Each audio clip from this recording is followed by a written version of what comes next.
kulankani su'aalaha ay ku weydiinayeen qaybaha kala duwan ee bulshada Soomaaliyeed gudoomiyaha maxkamadda sare ee ciidanka qalabka sida ee Soomaaliya Cabdiraxmaan Maxamuud Tuuryare oo ay soo qaban qaabiyay ururka dalladda dhalinyarada Soomaaliyeed ayaa lagu qabtay magaalada Muqdisho.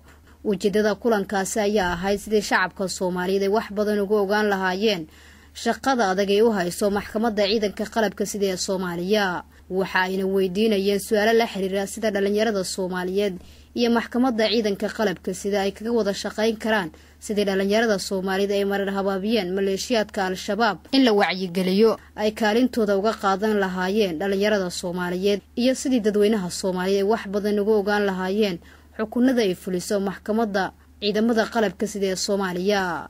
su'aalaha la weydiinayo gudoomiyaha oo ahaa kuwa aad u badan ayaa waxaa ka mid ahayd sharciga dhigaya in waalidiinta dhala maleeshiyaadka ka tirsan al-shabaab la ciqaabo.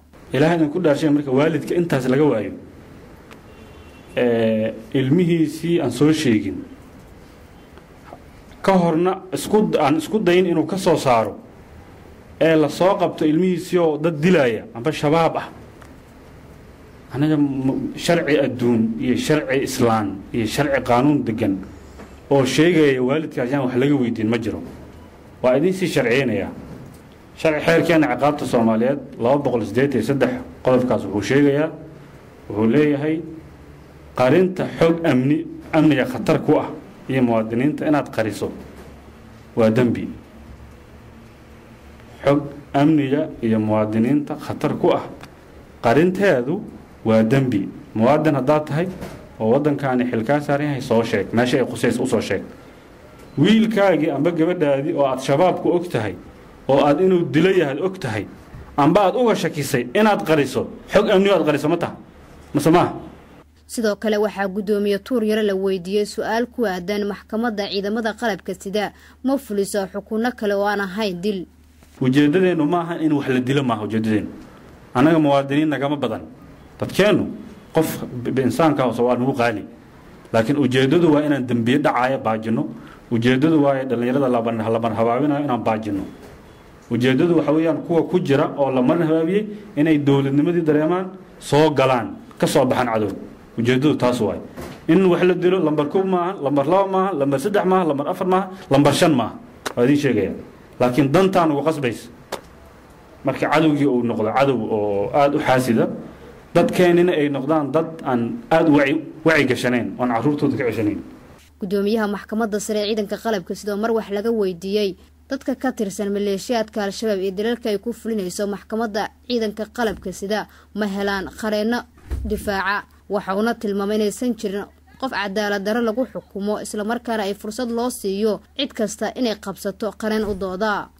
su'aalaha gudoomiyaha maxkamadda sare ee ciidanka qalabka sida ee Soomaaliya Mudane Cabdiraxmaan Tuuryare la weydiinaya ayaa waxa ka mid ahayd dad maxkamadda darajada koowaad ay ku riday xukun xabsi ah kadibna raacfaan u qaatay maxkamadda sare ee ciidanka qalabka sida laguna xukumay dil toogasho ah. maxkamadda raacfaanka marka la qaadanayo kaliya ma qofka laga khafiifinayo. mararka qaar raacfaanka waxa qaata marka qofkii wixii lagu xukumay wax ka yar lagu xukumo.